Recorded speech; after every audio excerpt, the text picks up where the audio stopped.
HCN ನ್ಯೂಸ್ಗೆ ಸ್ವಾಗತ. ನಾನು ಪ್ರಿಯಾ. ಈಗ ಹೆಡ್ಲೈನ್ಸ್.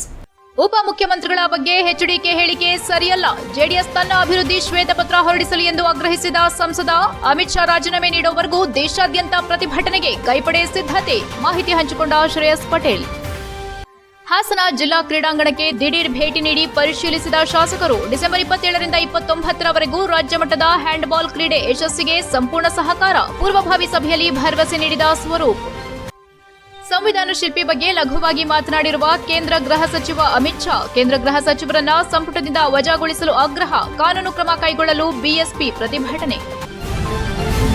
ಸಂವಿಧಾನ ಶಿಲ್ಪಿ ಡಾಕ್ಟರ್ ಬಿಆರ್ ಅಂಬೇಡ್ಕರ್ ಅವರ ಬಗ್ಗೆ ರಾಜ್ಯಸಭೆಯಲ್ಲಿ ಲಘುವಾಗಿ ಮಾತನಾಡಿರುವ ಕೇಂದ್ರ ಗೃಹ ಸಚಿವ ಅಮಿತ್ ಶಾ ಕೂಡಲೇ ಸಾರ್ವಜನಿಕ ಕ್ಷಮೆ ಕೇಳಬೇಕು, ಅವರನ್ನ ಕೇಂದ್ರ ಸಂಪುಟದಿಂದ ಕೈಬಿಡಬೇಕೆಂದು ಸಂಸದ ಶ್ರೇಯಸ್ ಪಟೇಲ್ ಆಗ್ರಹಿಸಿದರು. ಹಾಸನದಲ್ಲಿ ಮಾತನಾಡಿದ ಅವರು, ರಾಜ್ಯಸಭೆಯಲ್ಲಿ ಜವಾಬ್ದಾರಿ ಸ್ಥಾನದಲ್ಲಿರುವ ಅಮಿತ್ ಶಾ ಅವರು ನಡೆದುಕೊಂಡಿದ್ದು ಖಂಡನೀಯ. ಅವರ ವಿರುದ್ಧ ಕ್ರಮ ಆಗದೇ ಇದ್ರೆ ನಮ್ಮ ಪಕ್ಷದ ವತಿಯಿಂದ ದೇಶಾದ್ಯಂತ ಹೋರಾಟ ತೀವ್ರಗೊಳಿಸಲು ನಿರ್ಧರಿಸಲಾಗಿದೆ ಎಂದರು. ಗೃಹ ಸಚಿವರ ಅವಹೇಳನಕಾರಿ ನಡೆ ಖಂಡಿಸಿ ನಮ್ಮ ಪಕ್ಷದಿಂದ ಸಂಸತ್ ಎದುರು ಪ್ರತಿಭಟನೆ ನಡೆಸಿದ ವೇಳೆ ನಮ್ಮ ನಾಯಕರಾದ ರಾಹುಲ್ ಗಾಂಧಿ ಅವರನ್ನ ತಡೆಯುವ ಪ್ರಯತ್ನ ಸಹ ನಡೆಯಿತು. ಕೇಂದ್ರ ಸಚಿವರ ವರ್ತನೆ ಬಗ್ಗೆ ದೇಶವ್ಯಾಪ್ತಿ ತೀವ್ರ ಖಂಡನೆ ವ್ಯಕ್ತವಾಗಿದ್ದರೂ ಪ್ರಧಾನಿಯವರು ಯಾವುದೇ ಕ್ರಮ ಕೈಗೊಂಡಿಲ್ಲ. ಅಮಿತ್ ಶಾ ಅವರು ಪಶ್ಚಾತ್ತಾಪದ ವಿವರಣೆ ನೀಡದೇ ಇರೋದು ದುರದೃಷ್ಟಕರ. ಏನಾದರೂ ಅವರಿಂದ ರಾಜೀನಾಮೆ ಪಡೆಯಬೇಕು, ಅಲ್ಲಿವರೆಗೂ ನಮ್ಮ ಹೋರಾಟ ಮುಂದುವರಿಯಲಿದೆ ಎಂದರು. ಇದೇ ವೇಳೆ ವಿಧಾನ ಪರಿಷತ್ನಲ್ಲಿ ಸಚಿವೆ ಲಕ್ಷ್ಮೀ ಹೆಬ್ಬಾಳ್ಕರ್ ಅವರ ಬಗ್ಗೆ ಅವಾಚ್ಯ ಶಬ್ದ ಬಳಕೆ ಮಾಡಿರುವ ಸಿಟಿ ರವಿಯವರ ಹೇಳಿಕೆಯನ್ನ ಖಂಡಿಸಿದ ಅವರು, ಈ ವಿಚಾರದಲ್ಲಿ ಪೊಲೀಸರ ಕ್ರಮವನ್ನ ಸಂಸದರು ಸಮರ್ಥಿಸಿಕೊಂಡರು. ಅಂಬೇಡ್ಕರ್ ಬಗ್ಗೆ, ಮಹಿಳೆಯರ ಬಗ್ಗೆ ಬಿಜೆಪಿ ಕೇಂದ್ರ ಹಾಗೂ ರಾಜ್ಯ ನಾಯಕರು ಹೀಗೆಲ್ಲ ನಡೆದುಕೊಳ್ತಾರೆ ಎಂದರೆ ಯುವ ಪೀಳಿಗೆಗೆ ಇದರ ಸಂದೇಶ ಏನು ಎಂದು ಪ್ರಶ್ನಿಸಿದರು. ಅಗ್ರಿಮೆಂಟ್ ಪ್ರಕಾರ ಚೌಲ್ಗೆರೆ ಟೋಲ್ನಲ್ಲಿ ಶುಲ್ಕ ಸಂಗ್ರಹ ಮಾಡಬೇಕಿದೆ. ಇದನ್ನು ಎಲ್ಲರಿಗೂ ಮನವರಿಕೆ ಮಾಡಲಾಗಿದೆ. 20 ಕಿಲೋಮೀಟರ್ ವ್ಯಾಪ್ತಿಯ ಸ್ಥಳೀಯರಿಗೆ ಶುಲ್ಕ ಪಾವತಿಯಲ್ಲಿ ರಿಯಾಯಿತಿ ನೀಡಲಾಗಿದೆ. ಇಂದು ಸಂಜೆಯೊಳಗೆ ಶುಲ್ಕದ ಪಟ್ಟಿ ಬಿಡುಗಡೆಯಾಗಲಿದೆ. ಡಿಸಿ ಅವರು ಅಧಿಕಾರಿಗಳ ಜೊತೆ ಮಾತನಾಡಿದ್ದಾರೆ. ಹೆದ್ದಾರಿ ಅಗಲೀಕರಣ ಕಾಮಗಾರಿ 2025 ಜೂನ್ 30ರ ಒಳಗೆ ಮುಗಿಯಲಿದೆ ಎಂಬ ಭರವಸೆ ಸಿಕ್ಕಿದೆ. ತಪ್ಪಿದ್ರೆ ನಾನು ಪ್ರತಿಭಟನೆ ಮಾಡುವೆ ಎಂದರು. ಜಿಲ್ಲಾಧ್ಯಕ್ಷ ಲಕ್ಷ್ಮಣ್, ವಕ್ತಾರರಾದ ದೇವರಾಜೇಗೌಡ, ಮುಖಂಡರಾದ ಕೃಷ್ಣಕುಮಾರ್, ಪ್ರಸನ್ನಕುಮಾರ್, ಲಕ್ಷ್ಮಣ್, ಮಹಿಳಾ ಘಟಕದ ಅಧ್ಯಕ್ಷೆ ತಾರಾ ಚಂದನ್ ಉಪಸ್ಥಿತರಿದ್ದರು. HCN news Haasan.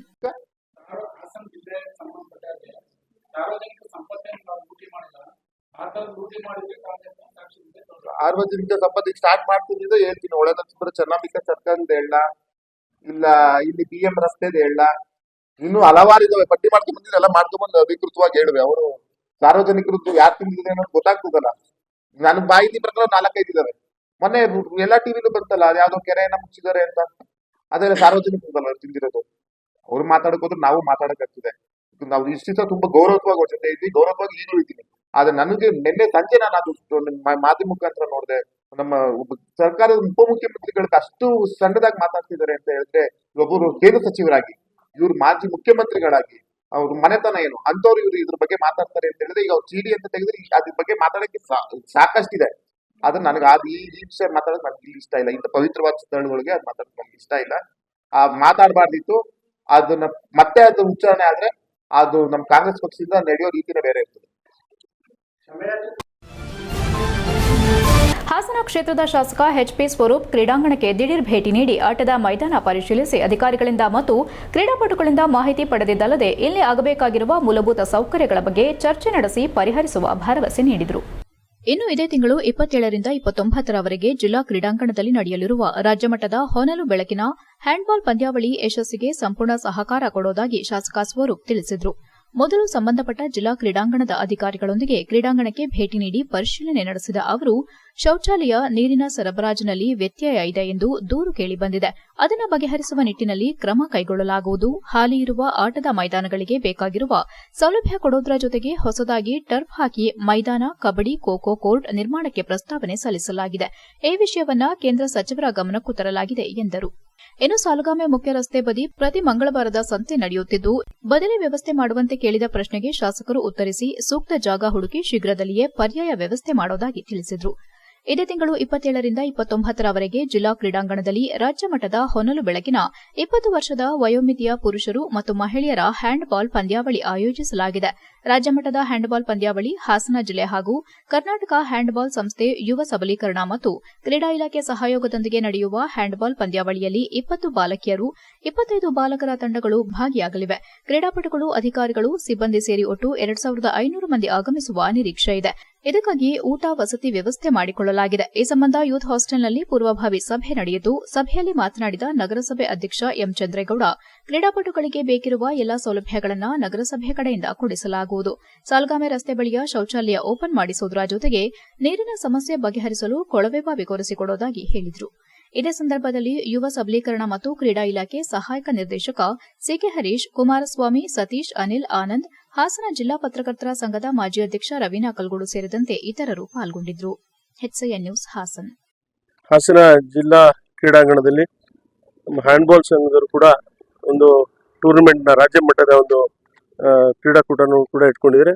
ಅದೇ ನಿಟ್ಟಿನಲ್ಲಿ ಇವತ್ತು ಏನು ಚಿಕ್ಕ ಪುಟ್ಟ ಕೆಲಸಗಳು ನಮ್ಮ ಕ್ರೀಡಾಂಗಣದಲ್ಲಿ ಆಗಬೇಕಾಗಿತ್ತು. ಈ ಶೀಘ್ರದಲ್ಲೇ ನಮ್ಮ ಅಧಿಕಾರಿಗಳಂತ ಹರೀಶ್ ಅವರು ಕೂಡ ನಾವು ಕೂಡ ಎಲ್ಲ ಭೇಟಿ ಮಾಡಿ ಕ್ರೀಡಾಪಟುಗಳ ಒಂದು ಕುಂದುಕೊರತೆಯನ್ನು ಕೂಡ ಆಲಿಸಿ ನಮ್ಮ ಕ್ರೀಡಾಂಗಣಕ್ಕೆ ಸಂಬಂಧಪಟ್ಟಂಗೆ ಏನೇ ಕೆಲಸ ಕಾರ್ಯಗಳದ್ದು ಕೂಡ ಶೀಘ್ರದಲ್ಲೇ ಅದನ್ನು ಬಗೆಹರಿಸಿ ಅಂತ ಕೂಡ ಹೇಳಿ, ಈಗಾಗಲೇ ಟರ್ಫ್ ಕೋರ್ಟ್ನು ಕೂಡ ನಮ್ಮ ಏನು ಹಾಕಿ ಮತ್ತು ಫುಟ್ಬಾಲ್ ಟರ್ಫ್ ಕೋರ್ಟ್ನು ಕೂಡ ನಾವು ಉನ್ನತ ಮಟ್ಟದ ಕೇಂದ್ರ ಮಂತ್ರಿ ನಮ್ಮ ಕುಮಾರಸ್ವಾಮಿ ಅವರು ಕೂಡ ಬೇಡಿಕೆಯನ್ನು ಇಟ್ಟಿದ್ದೇವೆ.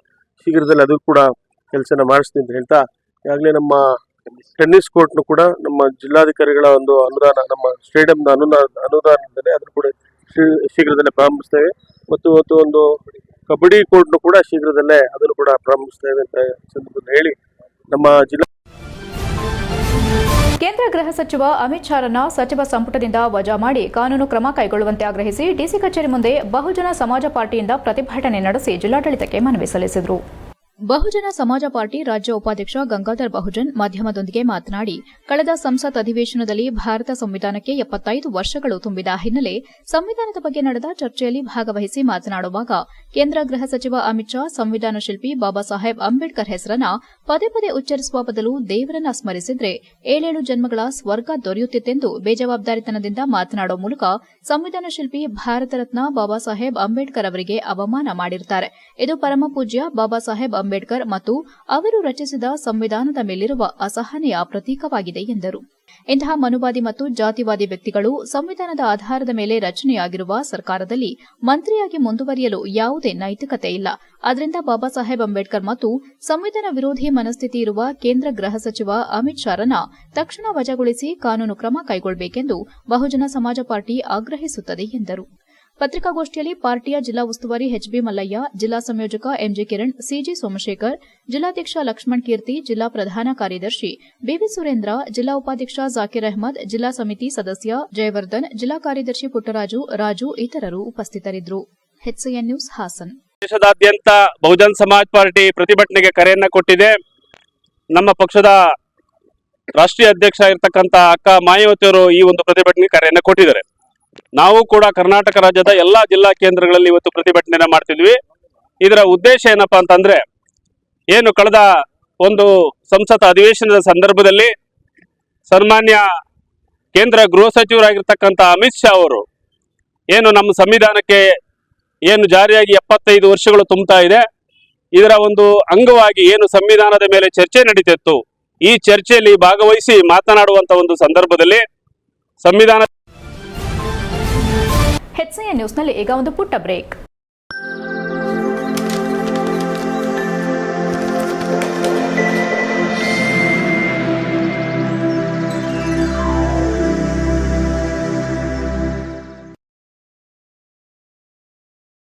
ಬ್ರೇಕ್ನ ನಂತರ HCN ನ್ಯೂಸ್ಗೆ ಸ್ವಾಗತ.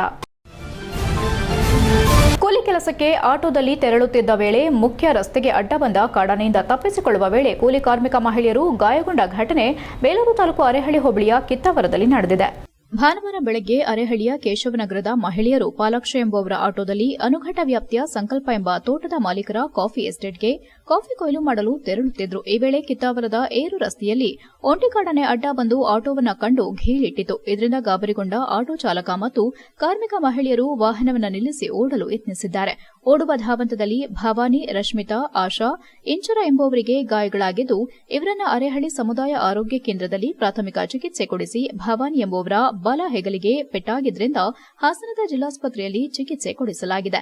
ತೋಟದ ಮಾಲೀಕ ಸಂಕಲ್ಪ ಹಾಗೂ ಆರ್ಎಫ್ಒ ಯತೀಶ್ ಆಸ್ಪತ್ರೆಗೆ ತೆರಳಿ ಗಾಯಾಳುಗಳ ಆರೋಗ್ಯ ವಿಚಾರಿಸಿದ್ದಾರೆ.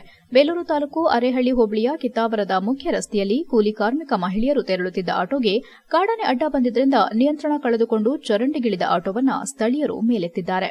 HCN news Belur. ಆನೆ ಕಾರಿಡಾರ್ ನಿರ್ಮಿಸುವುದಕ್ಕೆ ಮುಂದಿನ ಬಜೆಟ್ನಲ್ಲಿ 50 ಕೋಟಿ ಮೀಸಲಿಡುವುದಾಗಿ ಸಚಿವರು ಘೋಷಣೆ ಮಾಡಿದ್ದು, ಶೀಘ್ರವಾಗಿ ಕಾರ್ಯರೂಪಕ್ಕೆ ಬರದಿದ್ದರೆ ಫೆಬ್ರವರಿ ತಿಂಗಳ ಕೊನೆಯಲ್ಲಿ ವಿಧಾನಸೌಧದ ಮುಂದೆ ಅಹೋರಾತ್ರಿ ಉಪವಾಸ ಸತ್ಯಾಗ್ರಹ ಮಾಡುವುದಾಗಿ ಜಯಕರ್ನಾಟಕ ಜಿಲ್ಲಾಧ್ಯಕ್ಷ ಎಂಕೆಆರ್ ಸೋಮೇಶ್ ಮತ್ತು ಜಿಲ್ಲಾ ಕಾರ್ಯಾಧ್ಯಕ್ಷ ಸಂಗಮ್ ಎಚ್ಚರಿಸಿದರು. ಹಾಸನದಲ್ಲಿ ಮಾತನಾಡಿ, ಜಿಲ್ಲೆಯಲ್ಲಿನ ಕಾಡಾನೆಗಳ ಹಾವಳಿ ತಪ್ಪಿಸಲು ಶಾಶ್ವತ ಪರಿಹಾರಕ್ಕಾಗಿ ರಾಜ್ಯ ಸರ್ಕಾರವನ್ನು ಆಗ್ರಹಿಸಿ ಜಯಕರ್ನಾಟಕ ಸಂಘಟನೆ ನೇತೃತ್ವದಲ್ಲಿ ಕೆಲ ದಿನಗಳ ಹಿಂದೆ ಬೈಕ್ ಆಟೋ ರ್ಯಾಲಿ ಹಾಗೂ ಹಾಸನದ ಹೇಮಾವತಿ ಪ್ರತಿಮೆ ಆವರಣದಲ್ಲಿ ಧರಣಿ ಸತ್ಯಾಗ್ರಹ ನಡೆಸಿದ ಸಂದರ್ಭ ಬೆಂಬಲ ನೀಡಿ ಸಹಕರಿಸಿ ಯಶಸ್ವಿಗೊಳಿಸಿದ ಜಿಲ್ಲೆಯ ಶಾಸಕರುಗಳಿಗೆ, ಮಾಧ್ಯಮ ಮಿತ್ರರಿಗೆ, ಜಿಲ್ಲೆಯ ವಿವಿಧ ಪ್ರಗತಿಪರ ಸಂಘಟನೆಗಳು, ಕಾಫಿ ಬೆಳೆಗಾರರು, ರೈತ, ದಲಿತ, ಕಾರ್ಮಿಕ ಸಂಘಟನೆಗಳು ಮತ್ತು ನಮ್ಮ ಸಂಘಟನೆಯ ಪದಾಧಿಕಾರಿಗಳ ಪರವಾಗಿ ಅಭಿನಂದನೆ ಸಲ್ಲಿಸುತ್ತೇವೆ ಎಂದರು. ಜಯಕರ್ನಾಟಕ ಸಂಘಟನೆಯ ಧರಣಿ ಸತ್ಯಾಗ್ರಹ ಉಲ್ಲೇಖಿಸಿ ಜಿಲ್ಲೆಯ ಶಾಸಕರು ಸದನದಲ್ಲಿ ಚರ್ಚಿಸಿ ಬೆಂಬಲಿಸಿದರೆ ಮಾಜಿ ಸಚಿವರಾದ ಎಚ್.ಕೆ. ಕುಮಾರಸ್ವಾಮಿ ಅವರು ಧರಣಿ ಸತ್ಯಾಗ್ರಹದಲ್ಲಿ ನಮ್ಮೊಂದಿಗೆ ಭಾಗವಹಿಸಿ ಬೆಂಬಲಿಸಿದ್ದಾರೆ. ಈ ಸಂದರ್ಭದಲ್ಲಿ ಜಿಲ್ಲಾಡಳಿತದ ಅಧಿಕಾರಿಗಳು ಸ್ಥಳಕ್ಕಾಗಮಿಸಿ ನಮ್ಮ ಮನವಿ ಸ್ವೀಕರಿಸಿ ಸರ್ಕಾರಕ್ಕೆ ಕಳುಹಿಸಿದ್ದಾರೆ. ಬೆಳಗಾಂ ವಿಧಾನಸಭಾ ಅಧಿವೇಶನದಲ್ಲಿ ಹಾಸನ ಜಿಲ್ಲೆಯ ಕಾಡಾನೆಗಳ ಉಪಟಳದಿಂದ ಆಗುತ್ತಿರುವ ಬೆಳೆ ನಷ್ಟ, ಕಾಡಾನೆ ಮಾನವ ಸಂಘರ್ಷದಿಂದ ಆಗುತ್ತಿರುವ ಸಾವು ನೋವುಗಳ ಬಗ್ಗೆ ಚರ್ಚಿಸಿದ ಸಂದರ್ಭ ಅರಣ್ಯ ಸಚಿವರಾದ ಈಶ್ವರ್ ಖಂಡ್ರೆ ಅವರು ಕೊಡಗು ಮತ್ತು ಹಾಸನ ಜಿಲ್ಲೆಯ 2,000 ಎಕರೆ ಪ್ರದೇಶದಲ್ಲಿ ಆನೆ ಕಾರಿಡಾರ್ ನಿರ್ಮಿಸುವುದಕ್ಕೆ ಮುಂದಿನ ಬಜೆಟ್ನಲ್ಲಿ 50 ಕೋಟಿ ರೂಪಾಯಿಗಳನ್ನು ಮೀಸಲಿಡುವುದಾಗಿ ಘೋಷಿಸಿದ್ದಾರೆ. ಆದರೆ ಸರ್ಕಾರ ಮತ್ತು ಸಚಿವರ ಘೋಷಣೆಯಾಗಿ ಉಳಿಯದೆ ಶೀಘ್ರವಾಗಿ ಬಜೆಟ್ ಸಂದರ್ಭದಲ್ಲೇ ಕಾರಿಡಾರ್ ಯೋಜನೆ ಕಾಮಗಾರಿ ಕಾರ್ಯರೂಪಕ್ಕೆ ಬಂದರೆ ಮಲೆನಾಡು ಭಾಗದ ರೈತರು ನಿಟ್ಟುಸಿರು ಬಿಡುವಂತಾಗುತ್ತದೆ ಎಂದರು. ಜಯಕರ್ನಾಟಕ ಸಂಘಟನೆ ರಾಜ್ಯ ಸಂಘಟನಾ ಕಾರ್ಯದರ್ಶಿ ವಾಸು, ದಾಸಂಸ ಮುಖಂಡ ಮಲ್ಲೇಶ್ ಅಂಬುಗ ಇತರರು ಉಪಸ್ಥಿತರಿದ್ದರು. HCN news Hassan. ಏನು ನಮ್ಮ ಹಾಸನ ಜಿಲ್ಲೆಯಲ್ಲಿ ಆಲೂರು, ಸಕಲೇಶಪುರ ಕಾಡಾನೆ ಅವಳಿ ವಿಪರೀತಗೊಂಡಿದ್ದು, ಅದಕ್ಕೆ ನಂತರ ಜಯ ಕರ್ನಾಟಕ ಸಂಘಟನೆಯಿಂದ ಬೈಕ್ ರ್ಯಾಲಿ ಮತ್ತು ಆಟೋ ರ್ಯಾಲಿ ಮುಖಾಂತರ ಹಾಸನ ಹೇಮಾವತಿ ಸ್ಟ್ಯಾಚು ಹತ್ರ ಧರಣಿ ಸತ್ಯಾಗ್ರಹವನ್ನು 5 ದಿವಸಗಳು ಹಮ್ಮಿಕೊಂಡಿದ್ದು, ಈ ಚಳುವಳಿ ಯಶಸ್ವಿಯಾಗಲು ಕಾರಣಕರ್ತರಾದ ನಮ್ಮ ಸಂಸದರಾಗ್ಬೋದು, ಶಾಸಕರಾಗ್ಬೋದು, ಪತ್ರಿಕಾ ಮಿತ್ರರು ಅತಿ ಹೆಚ್ಚು ನಿಮಗೆ ಕೃತಜ್ಞತೆ ಎಷ್ಟು ಹೇಳಿದ್ರು ಸಾಲದು. ಯಾಕೆಂದ್ರೆ ಎಲ್ಲಾ ಜಿಲ್ಲೆ ರಾಜ್ಯಗಳಿಗೂ ನಿಮ್ಮ ವರದಿಗಳು ಇದ್ದು, ಆ ವರದಿ ನಂತರ ಶಾಸಕರುಗಳು ವಿಧಾನಸಭೆ ಒಳಗಡೆ ಸದನದಲ್ಲಿ ಚರ್ಚೆ ಆಯಿತು. ನಮ್ಮ ಬೇಲೂರು ಶಾಸಕರು ಆಗ್ಬೋದು, ನಮ್ಮ ಹಾಸನ ಜಿಲ್ಲಾ ಶಾಸಕರುಗಳು, ಆಲೂರು ಶಾಸಕರುಗಳು ನಮ್ಮ ವಿಧಾನಸಭೆಯಲ್ಲಿ ಚರ್ಚೆ ಆಗಿ, ಆ ಚರ್ಚೆಯಲ್ಲಿ ಏನಾಯ್ತಪ್ಪ ಅಂದ್ರೆ ಅರಣ್ಯ ಸಚಿವರು ಈಶ್ವರ್ ಖಂಡ್ರೆ ಅವರು ಕೊಡಗು ಜಿಲ್ಲೆ ಮತ್ತು ಹಾಸನ ಜಿಲ್ಲೆಯಲ್ಲಿ 2,000 ಎಕರೆ ಭೂಮಿ ಮತ್ತು 50 ಕೋಟಿನ ಮೀಸಲಿಡ್ತೀವಿ ಫೆಬ್ರವರಿ ಬಜೆಟ್ ಅಲ್ಲಿ ಅಂತ ಘೋಷಣೆ ಮಾಡಿದ್ದಾರೆ. ಈ ಘೋಷಣೆ ಯಾವುದೇ ಕಾರಣಕ್ಕೂ ಘೋಷಣೆಯಾಗಿ ಉಳಿಬಾರದು. ಯಾಕೆಂದ್ರೆ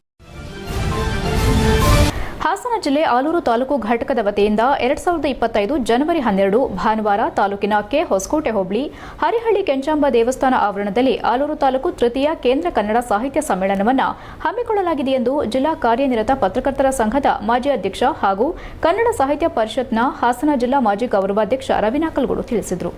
ಅವರು ಆಲೂರು ಪಟ್ಟಣದ ಕಾರ್ಯನಿರತ ಪತ್ರಕರ್ತರ ಭವನದಲ್ಲಿ ಮಾತನಾಡಿ, ಕೇಂದ್ರ ಕನ್ನಡ ಸಾಹಿತ್ಯ ವೇದಿಕೆಯು ಈಗಾಗಲೇ 2 ತಾಲೂಕು ಸಮ್ಮೇಳನ ಸೇರಿದಂತೆ ಕೃತಿ ಬಿಡುಗಡೆ, ಕೃತಿ ವಿಮರ್ಶೆಗಳು, ವಿಚಾರಗೋಷ್ಠಿಗಳು, ಕವಿಗೋಷ್ಠಿಗಳು, ಗಣ್ಯ ಸಾಹಿತಿಗಳ ದಿನಾಚರಣೆಗಳು, ಪ್ರತಿಭಾ ಪುರಸ್ಕಾರ, ಸಾಂಸ್ಕೃತಿಕ ಕಾರ್ಯಕ್ರಮಗಳು ಸೇರಿದಂತೆ ಹಲವಾರು ಕಾರ್ಯಕ್ರಮಗಳನ್ನು ಮಾಡುತ್ತಾ ಬಂದಿದ್ದು, ಸದ್ಯ ತೃತೀಯ ಕೇಂದ್ರ ಕನ್ನಡ ಸಾಹಿತ್ಯ ಸಮ್ಮೇಳನವನ್ನು ತಾಲೂಕಿನ ಗ್ರಾಮೀಣ ಭಾಗವಾದ ಹರಿಹಳ್ಳಿ ಭಾಗದಲ್ಲಿ ಸ್ಥಳೀಯರ ಸಹಕಾರದಲ್ಲಿ ಹಮ್ಮಿಕೊಳ್ಳಲಾಗಿದೆ.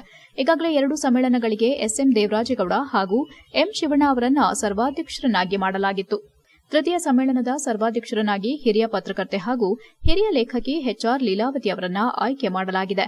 ತೃತೀಯ ಸಮ್ಮೇಳನಕ್ಕೆ ಮಹಿಳೆಯನ್ನ ಮಾತ್ರ ಪರಿಗಣಿಸಬೇಕೆಂಬ ಪೂರ್ವ ಯೋಜಿತವಾಗಿದ್ದರಿಂದ HR ಲೀಲಾವತಿಯವರ ಜೊತೆಗೆ ಸಮ್ಮೇಳನದ ಸರ್ವಾಧ್ಯಕ್ಷತೆಗೆ ಉದಯೋನ್ಮುಖ ಲೇಖಕಿ, ಪತ್ರಕರ್ತೆ ಡಿ ಸುಜಲಾದೇವಿ, ಕವಯಿತ್ರಿ ನಂದಿನಿ ಹೆದ್ದುರ್ಗ ಮುಂತಾದವರ ಹೆಸರು ಪ್ರಮುಖವಾಗಿ ಚರ್ಚೆಯಾದರೂ HR ಲೀಲಾವತಿಯವರ ಹಿರಿತನ, ಮಾಧ್ಯಮ ಹಾಗೂ ಸಾಹಿತ್ಯ ಕ್ಷೇತ್ರದ ಸೇವೆಯನ್ನ ಪರಿಗಣಿಸಿ ತೃತೀಯ ಕೇಂದ್ರ ಕನ್ನಡ ಸಾಹಿತ್ಯ ಸಮ್ಮೇಳನದ ಸರ್ವಾಧ್ಯಕ್ಷರನ್ನಾಗಿ ಆಯ್ಕೆ ಮಾಡಲಾಗಿದೆ. ತಾಲೂಕಿನ ಸಮಸ್ತ ಜನತೆ, ಸಾಹಿತ್ಯಾಸಕ್ತರು ಸಮ್ಮೇಳನದಲ್ಲಿ ಭಾಗವಹಿಸಿ ಯಶಸ್ವಿ ಮಾಡಬೇಕೆಂದು ಕೋರಿದ್ರು. ಈ ಸಂದರ್ಭದಲ್ಲಿ ವೇದಿಕೆಯ ತಾಲೂಕು ಅಧ್ಯಕ್ಷ ಮಣಿಪುರ ಕೃಷ್ಣೇಗೌಡ, ಗೌರವಾಧ್ಯಕ್ಷ ಎಂ ಬಾಲಕೃಷ್ಣ, ಗೌರವ ಸಲಹೆಗಾರರಾದ ಎಸ್ಎಸ್ ಶಿವಮೂರ್ತಿ, ಉಪಾಧ್ಯಕ್ಷ ಡಿಸಿ ಬಸವರಾಜ್, ಸಾಹಿತಿ ಸತ್ಯನಾರಾಯಣ ಹರಿಹಳ್ಳಿ ಸೇರಿದಂತೆ ಹಲವರು ಉಪಸ್ಥಿತರಿದ್ದರು. HCN news Aluru. ತಾಲೂಕು ಪತ್ರಕರ್ತರ ಸಂಘದ ಎಲ್ಲ ಸದಸ್ಯರು ಈಗಾಗಲೇ ನಮ್ಮ ರವಿ ನಾಕ್ಲುಗಳವರು ವಿವರವಾಗಿ ಏನು ಯಾವ ರೀತಿ ಕಾರ್ಯಕ್ರಮವನ್ನು ನಾವು ನಡೆಸ್ತೀವಿ, ಕಾರ್ಯಕ್ರಮಕ್ಕೆ ಸಮ್ಮೇಳನ ಅಧ್ಯಕ್ಷರ್ಯಾರು, ಅಲ್ಲಿ ವ್ಯವಸ್ಥೆಯಾಗಿ ನಾವು ಯಾವ ಸಮಯದಿಂದ ಯಾವ ಸಮಯದವರೆಗೆ ನಡೆಸ್ತೀವಿ ಕಾರ್ಯಕ್ರಮ ಅನ್ನೋದ್ರ ಬಗ್ಗೆ ವಿವರವಾಗಿ ಹೇಳಿದ್ದಾರೆ. ಇದಕ್ಕೆ ತಮ್ಮ ಪಾಲನ್ನು ನಾನು ಅಪೇಕ್ಷಿಸುತ್ತಾ ಎಲ್ಲ ಪತ್ರಿಕೆಯಲ್ಲೂ ಸಹ ಈ ವಿಚಾರ ಪ್ರಕಟವಾಗಿ ತಾಲೂಕಿನ ಎಲ್ಲ ಸಾಹಿತಿಗಳು ಆ ಒಂದು ಕಾರ್ಯಕ್ರಮಕ್ಕೆ ಆಗಮಿಸುವಂತಹ ಒಂದು ವ್ಯವಸ್ಥೆಯನ್ನು ತಾವು ಮಾಡಿಕೊಡ್ಬೇಕು ಅಂತೇಳಿ ತಮ್ಮಲ್ಲಿ ಮನವಿ ಮಾಡಿಕೊಡ್ತಾ, ಇದು 3ನೇ ಸಮ್ಮೇಳನ. ನಾವಾಗಲೇ ಈಗ ಮಹಿಳೆಯರಿಗೆ ಒಂದು ಆದ್ಯತೆಯನ್ನು ಕೊಡಲೇಬೇಕು ಅನ್ನೋ ಒಂದು ಗಟ್ಟಿ ನಿಲುವಿನಲ್ಲಿ ನಮ್ಮ ಕೇಂದ್ರ ಸಾಹಿತ್ಯ ಅಕಾಡೆಮಿ, ನಮ್ಮ ಕೇಂದ್ರ ಕನ್ನಡ ಸಾಹಿತ್ಯ ವೇದಿಕೆಯಲ್ಲಿ ನಾವು ಆಗಲೇ ಚರ್ಚೆ ಮಾಡಿ ಈಗಾಗಲೇ ಹಿಂದೆ 2 ಜನ ಪುರುಷರಿಗೆ ಅವಕಾಶ ಮಾಡಿಕೊಟ್ಟಿದ್ದೀವಿ. ಎಚ್ಸಿಎನ್ ನ್ಯೂಸ್ನಲ್ಲಿ ಈಗ ಒಂದು ಪುಟ್ಟ ಬ್ರೇಕ್. ಹಾಸನದಲ್ಲಿ 28 ವರ್ಷಗಳಿಂದ ಜನತೆಗೆ ಅತ್ಯುತ್ತಮವಾದ ವೈದ್ಯಕೀಯ ಸೇವೆಯನ್ನು ನೀಡುತ್ತಿರುವ Hemavathi multi speciality hospital Hassan. ನಮ್ಮಲ್ಲಿ ದಿನದ 24 ಗಂಟೆಯೂ ಆಕ್ಸಿಡೆಂಟಲ್ ಇಂಜುರೀಸ್ ಮತ್ತು ಎಮರ್ಜೆನ್ಸಿ ಸರ್ವಿಸ್ಗಳನ್ನು ಹೊಂದಿದೆ. ಹೇಮಾವತಿ ಆಸ್ಪತ್ರೆಯ ಡಾಕ್ಟರ್ ನಿಖಿಲ್ ಆರ್ ಭಟ್ ರವರು ಎಂಎಸ್ ಆರ್ಥೋಪೆಡಿಕ್ನಲ್ಲಿ ಚಿನ್ನದ ಪದಕ ಪಡೆದು ಸಿಂಗಾಪುರ್ ಜನರಲ್ ಹಾಸ್ಪಿಟಲ್ನಲ್ಲಿ ಫೆಲೋಶಿಪ್ ಇನ್ ಜಾಯಿಂಟ್ ರಿಪ್ಲೇಸ್ಮೆಂಟ್ ಸರ್ಜರಿಯ ಪದವಿ ಪಡೆದು ಸೇವೆಯನ್ನ ಸಲ್ಲಿಸಿರುತ್ತಾರೆ.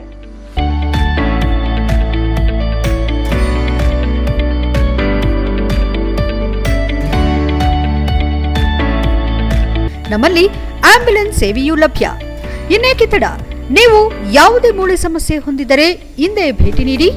ಹೇಮಾವತಿ ಮಲ್ಟಿ ಸ್ಪೆಷಾಲಿಟಿ ಹಾಸ್ಪಿಟಲ್, ಉತ್ತರ ಬಡಾವಣೆ, ಹಾಸನ. ಬ್ರೇಕ್ನ ನಂತರ ಎಚ್ಸಿಎನ್ ನ್ಯೂಸ್ಗೆ ಸ್ವಾಗತ.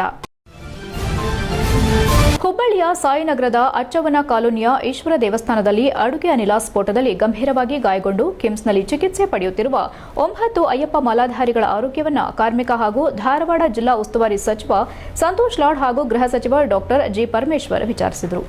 ಇಬ್ಬರು ಸಚಿವರು ಆಸ್ಪತ್ರೆಗೆ ಭೇಟಿ ನೀಡಿದಾಗ ಆಸ್ಪತ್ರೆ ಆವರಣದಲ್ಲಿ ಗಾಯಾಳುಗಳ ಸಂಬಂಧಿಕರು ಚಿಕಿತ್ಸೆಗೆ ಅಗತ್ಯ ನೆರವು ನೀಡುವಂತೆ ಮನವಿ ಮಾಡಿದ್ರು. ಇದಕ್ಕೆ ಸ್ಪಂದಿಸಿದ ಸಚಿವರು ಧೈರ್ಯ ಹೇಳಿದ್ರು. ಈ ವೇಳೆ ಮಾತನಾಡಿದ ಸಚಿವ ಸಂತೋಷ್ ಲಾಡ್, ಇಂತಹ ಘಟನೆ ನಡೆಯಬಾರದಿತ್ತು. ನಿಮ್ಮ ನೋವಿನಲ್ಲಿ ನಾನು ಭಾಗಿ, ಅಗತ್ಯ ನೆರವು ನೀಡಲಾಗುವುದು. ಈಗಾಗಲೇ ಎಲ್ಲ ಗಾಯಾಳುಗಳಿಗೆ ಸೂಕ್ತ ಚಿಕಿತ್ಸೆ ನೀಡುವಂತೆ ಕಿಮ್ಸ್ನ ವೈದ್ಯಾಧಿಕಾರಿಗಳಿಗೆ ಸೂಚಿಸಿದ್ದೇನೆ. ಅವರೆಲ್ಲರೂ ಚೇತರಿಸಿಕೊಳ್ಳುವವರೆಗೂ ಚಿಕಿತ್ಸೆಯ ಮೇಲೆ ನಿಗಾ ಇಡುವಂತೆ ಜಿಲ್ಲಾಡಳಿತಕ್ಕೂ ಸೂಚಿಸಿದ್ದೇನೆ ಎಂದರು. ಗೃಹ ಸಚಿವ ಡಾಕ್ಟರ್ ಜಿ ಪರಮೇಶ್ವರ್ ಮಾತನಾಡಿ, ಗಾಯಾಳುಗಳಿಗೆ ಮುಖ್ಯಮಂತ್ರಿಗಳ ಪರಿಹಾರ ನಿಧಿಯಿಂದ ಪರಿಹಾರ ಒದಗಿಸುವಂತೆ ಮುಖ್ಯಮಂತ್ರಿಗಳ ಬಳಿ ಎಂದೇ ಮನವಿ ಮಾಡಲಾಗುವುದು. ಗಾಯಾಳುಗಳು ಬದುಕಬೇಕು, ಅವರಿಗೆ ಸೂಕ್ತ ಚಿಕಿತ್ಸೆ ದೊರೆಯಬೇಕು. ಈ ನಿಟ್ಟಿನಲ್ಲಿ ಅಗತ್ಯ ಕ್ರಮ ಕೈಗೊಳ್ಳಲಾಗುವುದೆಂದು ಹೇಳಿದರು. 9 ಅಯ್ಯಪ್ಪ ಮಾಲಾಧಾರಿಗಳ ಪೈಕಿ ಪ್ರಕಾಶ್ ಬಾರಕೇರ ಅವರ ದೇಹ 90% ಸುಟ್ಟಿದೆ. ಅವರಿಗೆ ಹೆಚ್ಚಿನ ಕಾಳಜಿ ವಹಿಸಿ ಚಿಕಿತ್ಸೆ ನೀಡಲಾಗುತ್ತಿದೆ. ಅಲ್ಲದೆ ಉಳಿದ ಗಾಯಾಳುಗಳಿಗೆ ಉತ್ತಮ ಚಿಕಿತ್ಸೆ ನೀಡುವಂತೆ ಸಂಸ್ಥೆಯ ವೈದ್ಯಾಧಿಕಾರಿಗಳಿಗೆ ಸೂಚನೆ ನೀಡಲಾಗಿದೆ ಎಂದರು. ಮುಂದಿನ ದಿನಗಳಲ್ಲಿ ಮುಖ್ಯಮಂತ್ರಿಗಳು ಸಹ ಕೆಎಂಸಿಆರ್ಐಗೆ ಭೇಟಿ ನೀಡಿ ಗಾಯಾಳುಗಳ ಆರೋಗ್ಯ ವಿಚಾರಿಸಲಿದ್ದಾರೆ. ಪರಿಹಾರ ನೀಡಲು ಎಲ್ಲ ಪ್ರಯತ್ನಗಳನ್ನು ಮಾಡಲಾಗುತ್ತದೆ. ಈ ಘಟನೆ ಬಗ್ಗೆ ತನಿಖೆ ಆಗಲಿದೆ ಎಂದರು. ಈ ಸಂದರ್ಭದಲ್ಲಿ ಕರ್ನಾಟಕ ಕೊಳಚೆ ಅಭಿವೃದ್ಧಿ ಮಂಡಳಿ ಅಧ್ಯಕ್ಷ ಅಬ್ಬಯ್ಯ ಪ್ರಸಾದ್, ಜಿಲ್ಲಾಧಿಕಾರಿ ದಿವ್ಯಾ ಪ್ರಭು, ಪೊಲೀಸ್ ಆಯುಕ್ತ ಎನ್ ಶಶಿಕುಮಾರ್, ಡಿಸಿಪಿಗಳಾದ ಮಹಾಲಿಂಗ ನಂದಗಾವಿ, ರವೀಶ್ ಸಿಆರ್, ಕೆಎಂಸಿಆರ್ಐ ನಿರ್ದೇಶಕ ಡಾಕ್ಟರ್ ಎಸ್ಎಫ್ ಕಮ್ಮಾರ, ಹುಬ್ಬಳ್ಳಿ ಶಹರ ತಹಸೀಲ್ದಾರ್ ಕಲಗೌಡ ಪಾಟೀಲ ಸೇರಿದಂತೆ ಅಧಿಕಾರಿಗಳು ಇತರರು ಹಾಜರಿದ್ದರು. HCN news Haasan. ಭಾರತ ದೇಶ ಕೃಷಿ ಪ್ರಧಾನ ದೇಶ, ರೈತ ದೇಶದ ಬೆನ್ನೆಲುಬು ಎಂದು ಶಾಸಕ ಸಿಎನ್ ಬಾಲಕೃಷ್ಣ ತಿಳಿಸಿದರು. ಅವರು ಚನ್ನರಾಯಪಟ್ಟಣದ ತಾಲೂಕು ಕೃಷಿ ಕಚೇರಿ ಮುಂಭಾಗದಲ್ಲಿ ನಡೆದ ವಿಶ್ವ ರೈತ ದಿನಾಚರಣೆ ಕಾರ್ಯಕ್ರಮದಲ್ಲಿ ಮಾತನಾಡಿ, ಭಾರತ ದೇಶವು ಕೃಷಿ ಪ್ರಧಾನ ರಾಷ್ಟವಾಗಿದ್ದು ರೈತ ದೇಶದ ಬೆನ್ನೆಲುಬು. ಇದನ್ನು ಪ್ರತಿಯೊಬ್ಬ ಮನುಷ್ಯನೂ ಕೂಡ ಎಂದಿಗೂ ಮರೆಯಬಾರದು. ಜೈ ಜವಾನ್ ಜೈ ಕಿಸಾನ್ ಎಂಬ ಘೋಷವಾಕ್ಯದೊಂದಿಗೆ ಎಲ್ಲರ ಹಿತ ಕಾಯುತ್ತಾ ಕುಳಿತಿದ್ದಾರೆ. ಇಂತಹ ರೈತರಿಗೆ ಸರ್ಕಾರ ಎಲ್ಲಾ ರೀತಿ ನೆರವು ನೀಡುವುದು ಸೂಕ್ತವಾಗಿದೆ. ಹಿಂದೆ ನಮ್ಮ ದೇಶವು ಆಹಾರ ಭದ್ರತಾ ಕಾಯ್ದೆ ಅಡಿಯಲ್ಲಿ ಎಲ್ಲ ಆಹಾರವನ್ನ ಆಮದು ಮಾಡಿಕೊಳ್ಳುತ್ತಿತ್ತು. ಆದರೆ ಇಂದು ಭಾರತ ದೇಶವೇ ರಫ್ತು ಮಾಡುವ ಪರಿಸ್ಥಿತಿ ನಿರ್ಮಾಣವಾಗಿದೆ ಎಂದರೆ ಅದರ ಪ್ರಮುಖ ಪಾತ್ರ ರೈತನದ್ದಾಗಿದೆ. ಇಂದು ರೈತರಿಗೆ ಪ್ರತಿಯೊಬ್ಬರೂ ಕೂಡ ಕೈಮುಗಿಯುವ ಪರಿಸ್ಥಿತಿ ನಿರ್ಮಾಣವಾಗಿದೆ. ರೈತ ಗಂಡು ಮಕ್ಕಳಿಗೆ ಹೆಣ್ಣು ನೀಡುವಲ್ಲಿ ಕೆಲ ಸಾರ್ವಜನಿಕರ ವಿರೋಧವಿದೆ. ಇದು ತಪ್ಪು ಕಲ್ಪನೆ. ದಯಮಾಡಿ ಖಾಸಗಿ ಕೆಲಸ ಮತ್ತು ಸರ್ಕಾರಿ ಕೆಲಸವನ್ನ ಅವಲಂಬಿಸಿರುವ ವ್ಯಕ್ತಿಗಳಿಗಿಂತ ರೈತರ ಮಕ್ಕಳಿಗೆ ಕನ್ಯಾದಾನ ಮಾಡೋದು ಸೂಕ್ತವಾಗಿದೆ. ಇದನ್ನು ಪ್ರತಿಯೊಬ್ಬ ಸಾರ್ವಜನಿಕರು ತಿಳಿದುಕೊಳ್ಳಿ ಎಂದರು. ರಾಜ್ಯ ರೈತ ಸಂಘದ ರಾಜ್ಯಾಧ್ಯಕ್ಷ ಅರಳಾಪುರ ಮಂಜೇಗೌಡ ಮಾತನಾಡಿ, ರೈತರನ್ನ ರಾಜಕಾರಣಿಗಳು ಮತ್ತು ಅಧಿಕಾರಿಗಳು ದೇಶದ ಬೆನ್ನೆಲುಬು ಎಂದು ಬಾಯಿಮಾತಿಗೆ ಹೇಳೋದು ದೊಡ್ಡತನ. ಆದರೆ ರೈತರು ಬೆಳೆದಂತಹ ಪದಾರ್ಥಗಳಿಗೆ ಯಾವುದೇ ರೀತಿ ಬೆಂಬಲ ಬೆಲೆ ಇಲ್ಲದೆ ರೈತ ಭಾರಿ ಕಂಗಾಲಾಗಿದ್ದಾನೆ. ರೈತರಿಗಾದರೂ ಕೂಡ ಕಾಲಕಾಲಕ್ಕೆ ಬಿತ್ತನೆ ಬೀಜ, ಗೊಬ್ಬರ, ಇತರೆ ಸವಲತ್ತುಗಳನ್ನು ನೀಡುವಲ್ಲಿ ಬಹಳ ಹಿಂದುಳಿದಿದೆ. ರೈತ ಉತ್ಪಾದಿಸುವಂತಹ ಎಲ್ಲ ಆಹಾರವನ್ನ ತಾನು ತಿನ್ನೋದಿಲ್ಲ, ತನಗೆ ಎಷ್ಟು ಬೇಕೋ ಅಷ್ಟು ಇಟ್ಟುಕೊಂಡು ಇನ್ನು ಉಳಿದ ಆಹಾರವನ್ನ ಜನರಿಗೆ ನೀಡುತ್ತಾನೆ. ಈಗಾಗಲೇ ಎಪಿಎಂಸಿ ಕಾಯ್ದೆ ತಿದ್ದುಪಡಿ ಅನ್ವಯ ರಾಷ್ಟ್ರ ಮತ್ತು ರಾಜ್ಯದ ಹಿತ ಕಾಪಾಡುವ ದೃಷ್ಟಿಯಲ್ಲಿ ಈ ಹಿಂದೆ ಇದ್ದವು. ಆದರೆ ಇಂದಿನ ರಾಜಕಾರಣಿಗಳು ಈ ಕಾಯ್ದೆಯನ್ನ ತಿದ್ದುಪಡಿ ಮಾಡಿ ಹಣ ಉಳ್ಳವರ ಪಾಲಿಗೆ ರೈತ ತುತ್ತಾಗುವ ಪರಿಸ್ಥಿತಿ ಎಷ್ಟರ ಮಟ್ಟಿಗೆ ಸರಿ ಎಂಬುದು ಆಲೋಚನೆ ಮಾಡುವ ಪರಿಸ್ಥಿತಿ ನಿರ್ಮಾಣವಾಗಿದೆ ಎಂದರು. ಇದೇ ಸಂದರ್ಭದಲ್ಲಿ ತಾಲೂಕಿನಲ್ಲಿ ಅತ್ಯುತ್ತಮವಾಗಿ ಕೃಷಿ ಮಾಡಿದಂತಹ ರೈತರಿಗೆ ಸನ್ಮಾನಿಸಲಾಯಿತು. ಕಾರ್ಯಕ್ರಮದಲ್ಲಿ ರಾಜ್ಯ ರೈತ ಸಂಘದ ಮಹಿಳಾಧ್ಯಕ್ಷೆ ನಾಗರತ್ನಮ್ಮ, ಜಿಲ್ಲಾ ರೈತ ಸಂಘದ ಅಧ್ಯಕ್ಷ ಹರೀಶ್ ಮಾಳೇನಹಳ್ಳಿ, ತಾಲೂಕು ರೈತ ಸಂಘದ ಅಧ್ಯಕ್ಷ ಸಿಜಿ ರವಿ, ಜಿಲ್ಲಾಧ್ಯಕ್ಷ ಮೀಸೆ ಮಂಜಣ್ಣ, ಎಪಿಎಂಸಿ ಮಾಜಿ ಅಧ್ಯಕ್ಷ ಬಾಗೂರು ಶಿವಣ್ಣ, ಟಿಎಪಿಸಿಎಂಎಸ್ ಅಧ್ಯಕ್ಷ ಕೃಷ್ಣೇಗೌಡ, ಕೃಷಿ ಅಧಿಕಾರಿ ಮೋಹನ್ ಕುಮಾರ್, ಸಹಾಯಕ ಕೃಷಿ ಅಧಿಕಾರಿ ರಶ್ಮಿ ಹಾಜರಿದ್ದರು. HCN news, Channarayapatna. ಇವತ್ತು ಇಡೀ ನಮ್ಮ ಒಂದು ಹೋರಾಟ ಬೇಡಿಕೆ, ಈ ಹೋರಾಟದಲ್ಲಿ ಇವತ್ತು 909 ಜನ ಇವತ್ತು ರೈತರು ಇವತ್ತು ಪ್ರಾಣ ಬಿಟ್ಟಿದ್ದಾರೆ.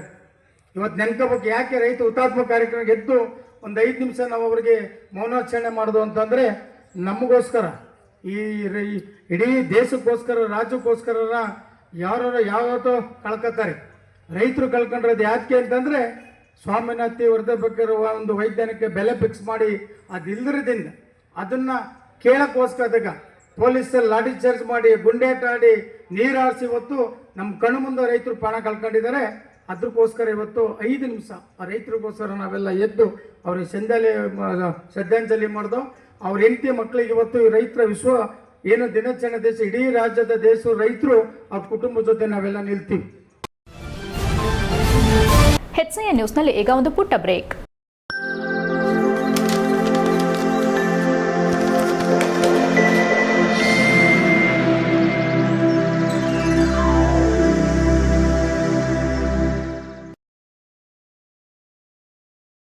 ಬ್ರೇಕ್ನ ನಂತರ HCN ನ್ಯೂಸ್ಗೆ ಸ್ವಾಗತ. ಕನ್ನಡ ಸಾಹಿತ್ಯ ಸಮ್ಮೇಳನಗಳು ಇತ್ತೀಚಿನ ದಿನದಲ್ಲಿ ಕೇವಲ ಆಡಂಬರದಿಂದ ತನ್ನ ಅರ್ಥಪೂರ್ಣತೆಯನ್ನ ಕಳೆದುಕೊಳ್ಳುತ್ತಿದೆ. ಸಮ್ಮೇಳನಾಧ್ಯಕ್ಷರು ವ್ಯಕ್ತಪಡಿಸುವ ನಿರ್ಣಯಗಳಿಗೆ ಸಂಬಂಧಪಟ್ಟ ಸರ್ಕಾರ ಕವಡೆ ಕಾಸಿನ ಕಿಮ್ಮತ್ತು ನೀಡುತ್ತಿಲ್ಲ. ಇದರಿಂದ ಸಾಹಿತ್ಯ ಸಮ್ಮೇಳನಗಳು ಹಿರಿಮೆ ಕ್ಷೀಣಿಸುತ್ತಿದೆ ಎಂದು ಕರ್ನಾಟಕ ರಕ್ಷಣಾ ವೇದಿಕೆ ರಾಜ್ಯಾಧ್ಯಕ್ಷ ಪ್ರವೀಣ್ ಶೆಟ್ಟಿ ತೀವ್ರ ಬೇಸರ ವ್ಯಕ್ತಪಡಿಸಿದರು. ಬೇಲೂರು ಪಟ್ಟಣಕ್ಕಾಗಮಿಸಿದ ಕರವೇ ರಾಜ್ಯಾಧ್ಯಕ್ಷರು ಇಲ್ಲಿನ ಕರವೇ ಸಂಘಟನೆಯಿಂದ ಅಭಿನಂದನೆ ಸ್ವೀಕರಿಸಿ ಸುದ್ದಿಗಾರರೊಂದಿಗೆ ಮಾತನಾಡಿದ ಅವರು, ಕೇಂದ್ರ ಸರ್ಕಾರ ಇತ್ತೀಚಿನ ದಿನದಲ್ಲಿ ಹಿಂದಿ ಹೇರಿಕೆಗೆ ನೀಡುತ್ತಿರುವ ಒತ್ತಡದ ನಡುವೆ ಕನ್ನಡದ ಅಸ್ಮಿತೆಯನ್ನ ಎತ್ತಿ ಹಿಡಿಯುವ ಕೆಲಸವನ್ನ ಕನ್ನಡಪರ ಸಂಘಟನೆಗಳು ಮಾಡಬೇಕಿದೆ ಎಂದ ಅವರು, ಸಮಸ್ತ ಕನ್ನಡಿಗರ ಪ್ರಾತಿನಿಧಿಕ ಸಂಸ್ಥೆ ಎಂಬ ಹೆಗ್ಗಳಿಕೆಗೆ ಪಾತ್ರವಾದ ಕನ್ನಡ ಸಾಹಿತ್ಯ ಪರಿಷತ್ತು ಈ ನಿಟ್ಟಿನಲ್ಲಿ ವಿನೂತನ ಯೋಜನೆಗಳನ್ನು ರೂಪಿಸಬೇಕಿದೆ. ಕೇವಲ ವರ್ಷಕ್ಕೊಮ್ಮೆ ಇಂತಹ ಆಡಂಬರ ಕಾರ್ಯಕ್ರಮವನ್ನ ನಡೆಸದೆ ಕಳೆದ ಸಾಲಿನಲ್ಲಿ ನಡೆದ ನಿರ್ಣಯಕ್ಕೆ ಸರ್ಕಾರ ಯಾವ ರೀತಿ ಸ್ಪಂದನೆ ನೀಡುತ್ತಿದೆ ಎಂಬ ಅನುಪಾತದ ವರದಿ ಮೇಲೆ ಸಮ್ಮೇಳನಗಳನ್ನು ನಡೆಸುವ ನಿಟ್ಟಿನಲ್ಲಿ ಸಾಹಿತ್ಯ ಪರಿಷತ್ತು ಮುಂದಾಗಬೇಕಿದೆ ಎಂದು ಸಲಹೆ ನೀಡಿದ ಅವರು, ಮಂಡ್ಯದಲ್ಲಿ ನಡೆದ ಅಖಿಲ ಭಾರತ ಕನ್ನಡ ಸಾಹಿತ್ಯ ಸಮ್ಮೇಳನದಲ್ಲಿ ಸಮ್ಮೇಳನದ ಸರ್ವಾಧ್ಯಕ್ಷರು ಮಂಡಿಸಿದ ನಿರ್ಣಯಗಳನ್ನು ಕನಿಷ್ಠ ಜಾರಿಗೆ ತರುವ ಬಗ್ಗೆ ಆಲೋಚಿಸಿದರೆ ಮಾತ್ರ ಇಂತಹ ಕಾರ್ಯಕ್ರಮಗಳಿಗೆ ಮನ್ನಣೆ ಸಿಗುತ್ತದೆ. ಈ ಬಗ್ಗೆ ಕಸಾಪ ಅಧ್ಯಕ್ಷರು ಸಮಗ್ರ ಆಲೋಚನೆ ಮಾಡಬೇಕೆಂದು ಕಿವಿಮಾತು ಹೇಳಿದರು. ಹಾಸನ ಜಿಲ್ಲೆ ಸೇರಿದಂತೆ ರಾಜ್ಯದ ವಿವಿಧೆಡೆ ಹೊರ ರಾಜ್ಯ ಮತ್ತು ಹೊರ ರಾಷ್ಟ್ರದಿಂದ ಬಂದವರಿಗೆ ನಕಲಿ ಆಧಾರ್ ಕಾರ್ಡ್ ನೀಡುವ ಮೂಲಕ ಅವರಿಗೆ ಆಶ್ರಯ ನೀಡುತ್ತಿರುವ ಬಗ್ಗೆ ಹೆಚ್ಚು ವರದಿಗಳಿವೆ. ಈ ಬಗ್ಗೆ ಶೀಘ್ರವೇ ಸಂಬಂಧಪಟ್ಟವರು ಕ್ರಮ ಕೈಗೊಳ್ಳಬೇಕು. ಇಲ್ಲವಾದರೆ ನಮ್ಮ ಸಂಘಟನೆ ವತಿಯಿಂದ ಜಿಲ್ಲಾಧಿಕಾರಿಗಳ ಕಚೇರಿ, ಸಂಬಂಧಪಟ್ಟ ಅಧಿಕಾರಿಗಳ ಕಚೇರಿ ಮುಂಭಾಗ ಉಗ್ರ ಹೋರಾಟ ಅನಿವಾರ್ಯವೆಂದು ಕರವೇ ರಾಜ್ಯಾಧ್ಯಕ್ಷ ಪ್ರವೀಣ್ ಶೆಟ್ಟಿ ಎಚ್ಚರಿಕೆ ನೀಡಿದರು. ಈ ಸಂದರ್ಭದಲ್ಲಿ ಕರವೇ ತಾಲೂಕು ಅಧ್ಯಕ್ಷ ವಿಎಸ್ ಭೋಜೇಗೌಡ, ಕಾರ್ಯದರ್ಶಿ ಜಯಪ್ರಕಾಶ್, ಗೌರವಾಧ್ಯಕ್ಷ ಗಿರೀಶ್, ಯುವ ಘಟಕದ ಅಧ್ಯಕ್ಷ ಸತೀಶ್, ಉಪಾಧ್ಯಕ್ಷ ಮಂಜು ಆಚಾರ್, ಸತೀಶ್, ಸಾಂಸ್ಕೃತಿಕ ಘಟಕದ ಅಧ್ಯಕ್ಷ ಗಣೇಶ್, ಕಾರ್ಯದರ್ಶಿ ಕಾರ್ತಿಕ್, ಪತ್ರಕರ್ತ ವಿಜಯಕುಮಾರ್ ಸೇರಿದಂತೆ ಇನ್ನು ಮುಂತಾದವರು ಹಾಜರಿದ್ದರು. HCN news, Belur. ಭೋಜೇಗೌಡರಿಗೆ ಇಡೀ ಕನ್ನಡಿಗರ ಅಭಿನಂದನೆಯನ್ನು ಸಲ್ಲಿಸಬೇಕಾಗುತ್ತೆ. ಬಾಂಗ್ಲಾ ವಲಸಿಗರನ್ನ ನಿಜವಾಗಲೂ ತಡಿಲೇಬೇಕಾಗಿದೆ. ಇವತ್ತು ಅನೇಕ ಕೊಲೆ ಇರ್ಬೋದು, ಸುಲಿಗೆ ಇರ್ಬೋದು, ಅಥವಾ ಬಾಂಬ್ ಅಂತ ಚಟುವಟಿಕೆಗಳಿರ್ಬೋದು, ಅದರಲ್ಲಿ ಅಥವಾ ಡ್ರಗ್ಸ್ ಮಾಫಿಯಾ ಇರ್ಬೋದು, ಅದರಲ್ಲೆಲ್ಲವೂ ಸಹ ಬಾಂಗ್ಲಾದವರು ನೇರವಾಗಿ ಹೊಣೆಯಾಗಿರ್ತಾರೆ. ಅಲ್ಲಿ ಬಾಂಗ್ಲಾದೇಶದಲ್ಲಿ ನಮ್ಮ ಹಿಂದೂಗಳನ್ನು, ನಮ್ಮ ಹಿಂದೂ ದೇವಾಲಯಗಳನ್ನು ಹೇಗೆ ಓಡಿಸ್ತಾ ಇದ್ರು, ಅವರಿಗೆ ಅನಧಿಕೃತವಾಗಿ ಇಂಡಿಯಾದೊಳಗಡೆ ಪ್ರವೇಶ ಮಾಡಲಿಕ್ಕೆ ಮತ್ತು ಕರ್ನಾಟಕದ ಹಳ್ಳಿಗಳಲ್ಲೂ ಸಹ ಬಾಂಗ್ಲಾದೇಶದಲ್ಲಿ ಇವತ್ತು ಪ್ರತಿಯೊಂದು ಮನೆಗೂ ಅವರಿಗೆ ಸಹ ಮ್ಯಾಪ್ ಗೊತ್ತಿದೆ. ಆ ರೀತಿ ಅವರು ಆ ಜಾಲವನ್ನು ವಿಸ್ತರಿಸಿಕೊಂಡಿದ್ದಾರೆ. ಆದ್ದರಿಂದ ಸರ್ಕಾರ ಬೇರೆ ದೇಶದವರು ಅನಧಿಕೃತವಾಗಿ ಎಲ್ಲಿ ವಾಸ ಮಾಡ್ತಾರೆ ಅವ್ರನ್ನ ಹಿಡಿದು ಅವ್ರ ದೇಶಕ್ಕೆ ಹೇಳ್ಕುವಂಥ ಕೆಲಸವನ್ನು ಮಾಡಬೇಕು ಅನ್ನೋಂಥ ಒತ್ತಾಯವನ್ನು ಮಾಡ್ತಾ ಇದ್ದೀವಿ. ನಮ್ಮ ಭೋಜೇಗೌಡರು ಮೊದಲನೇದಾಗಿ ಹೋರಾಟ ಮಾಡಿದ್ದಾರೆ, ಅಭಿನಂದನೆ. ನಾನು ಸಹ ನೋಡಿದೆ, ತುಂಬ ಖುಷಿಯಾಗಿದೆ.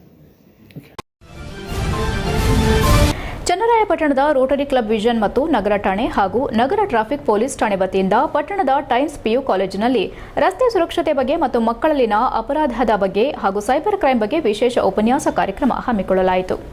ಕಾರ್ಯಕ್ರಮದ ಉದ್ಘಾಟನೆಯನ್ನ ಸಿಪಿಐ ರಘುಪತಿ ಅವರು ನೆರವೇರಿಸಿ ಮಾತನಾಡಿ, ಗಾಂಜಾ, ಅಫೀಮು ಮತ್ತು ಮಾದಕ ವಸ್ತುಗಳ ಬಗ್ಗೆ ಮತ್ತು ಇದರಿಂದ ಉಂಟಾಗುವ ಪರಿಣಾಮಗಳ ಬಗ್ಗೆ ಹಾಗೂ ಮಕ್ಕಳುಗಳು ಅಪರಾಧಕ್ಕೆ ಬಲಿಯಾಗುವ ಮುನ್ನ ಎಚ್ಚರಿಕೆ ಆಗಿರಬೇಕು.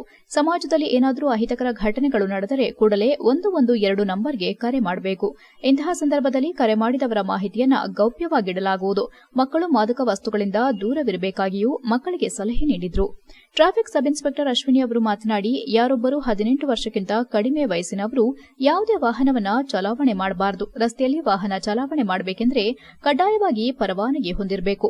ಮಕ್ಕಳು 3 ಜನ ಪ್ರಯಾಣ ಮಾಡುವುದು, ಹೆಲ್ಮೆಟ್ ಧರಿಸದೆ ಪ್ರಯಾಣ ಮಾಡುವುದು, ವಾಹನಗಳನ್ನು ಅಡ್ಡಾದಿಡ್ಡಿ ಓಡಿಸುವುದು ಮತ್ತು ವಾಹನಗಳನ್ನು ನಿಲ್ಲಿಸುವುದು ಮಾಡಿದರೆ ಅವರ ಮೇಲೆ ಸೂಕ್ತ ಕ್ರಮ ಕೈಗೊಳ್ಳಲಾಗುವುದು. ಒಂದು ವೇಳೆ 18 ವರ್ಷಕ್ಕಿಂತ ಕಡಿಮೆ ವಯಸ್ಸಿನವರು ವಾಹನ ಚಲಾವಣೆ ಮಾಡಿದರೆ ಅವರ ತಂದೆ ತಾಯಿಯವರಿಗೆ 25,000 ರೂಪಾಯಿಗಳ ದಂಡ ವಿಧಿಸಲಾಗುತ್ತದೆ ಎಂದು ತಿಳಿಸಿದರು. ಕಾರ್ಯಕ್ರಮದಲ್ಲಿ ರೋಟರಿ ಕ್ಲಬ್ನ ಅಧ್ಯಕ್ಷರಾದ ಬಿವಿ ವಿಜಯ್ ಅವರು ಮಾತನಾಡಿ, ಪ್ರಪಂಚದಾದ್ಯಂತ ರೋಟರಿ ಕ್ಲಬ್ ತನ್ನ ಶಾಖೆಗಳನ್ನು ಹೊಂದಿದ್ದು ಪರಿಸರದ ಬಗ್ಗೆ, ರಸ್ತೆ ಸುರಕ್ಷತೆ ಬಗ್ಗೆ, ನೀರಿನ ಬಗ್ಗೆ ವಿಶೇಷವಾದ ಕೆಲಸಗಳನ್ನು ಸಮಾಜದಲ್ಲಿ ಮಾಡಿಕೊಂಡು ಬರುತ್ತಿದೆ ಎಂದರು. ನಗರ ಠಾಣೆ ಸಬ್ ಇನ್ಸ್ಪೆಕ್ಟರ್ ಮಲ್ಲಪ್ಪ ಅವರು ಸೈಬರ್ ಕ್ರೈಂ ಬಗ್ಗೆ ಮಕ್ಕಳಿಗೆ ಉಪಯುಕ್ತ ಮಾಹಿತಿ ನೀಡಿದರು. ಟೈಮ್ಸ್ ಕಾಲೇಜಿನ ಕಾರ್ಯದರ್ಶಿಯಾದ ಗಂಗಾಧರ್ ಕಾರ್ಯಕ್ರಮದ ಅಧ್ಯಕ್ಷತೆ ವಹಿಸಿದ್ರು. ಕಾರ್ಯಕ್ರಮದಲ್ಲಿ ಪೊಲೀಸ್ ಇಲಾಖೆಯವರು, ರೋಟರಿ ಕ್ಲಬ್ನ ರೋಟರಿಯನ್ಸ್ಗಳು, ಸಾರ್ವಜನಿಕರು ಹಾಗೂ ವಿದ್ಯಾರ್ಥಿಗಳು ಭಾಗವಹಿಸಿದ್ರು. HCN news, Channarayapatna. ಆಸೆ ಸುಮ್ಮನೆ ಯಾವುದು ಕೂಡ ಫ್ರೀಯಾಗಿ ಬರಲ್ಲ. ಫ್ರೀಯಾಗಿ ಯಾರೂ ಕೂಡ ದುಡ್ಡನ್ನ ಕೊಡಲ್ಲ, ಹೌದಲ್ವಾ? ಮನೆ ಪಕ್ಕದವ್ರ ಹತ್ರನೂ ಕೂಡ 1,000 ನೀವು ಸಾಲ ಇಸ್ಕೋಬೇಕು ಅಂತಂದರೆ ಸುಮ್ಮನೆ ಕೊಡ್ತಾರಾ? ಏನಾದರೂ ಗ್ಯಾರಂಟಿ ಕೊಡಬೇಕು, ಇಲ್ಲ ನೀವು ಪರಿಚಯ ಆಗಿರಬೇಕು. ಪರಿಚಯ ಇಲ್ಲದೆ ಯಾವ ವ್ಯಕ್ತಿ ಸಾಲ ಕೊಡ್ತಾರೆ ನಿಮಗೆ? ಅವ್ರು ಮೇನ್ಲಿ ಸೈಬರ್ ಕ್ರೈಮ್ ಅಫೆನ್ಸ್ ಆಗ್ತಾ ಇರೋದು ನಿಮ್ಮ ಆಸೆಯನ್ನು ಬಳಸ್ಕೊಳ್ತಾ ಇರೋದು. ಕೊನೆಯಲ್ಲಿ ಮತ್ತೊಮ್ಮೆ ಮುಖ್ಯಾಂಶಗಳು. ಉಪಮುಖ್ಯಮಂತ್ರಿಗಳ ಬಗ್ಗೆ ಎಚ್ಡಿಕೆ ಹೇಳಿಕೆ ಸರಿಯಲ್ಲ. ಜೆಡಿಎಸ್ ತನ್ನ ಅಭಿವೃದ್ಧಿ ಶ್ವೇತಪತ್ರ ಹೊರಡಿಸಲಿ ಎಂದು ಆಗ್ರಹಿಸಿದ ಸಂಸದ.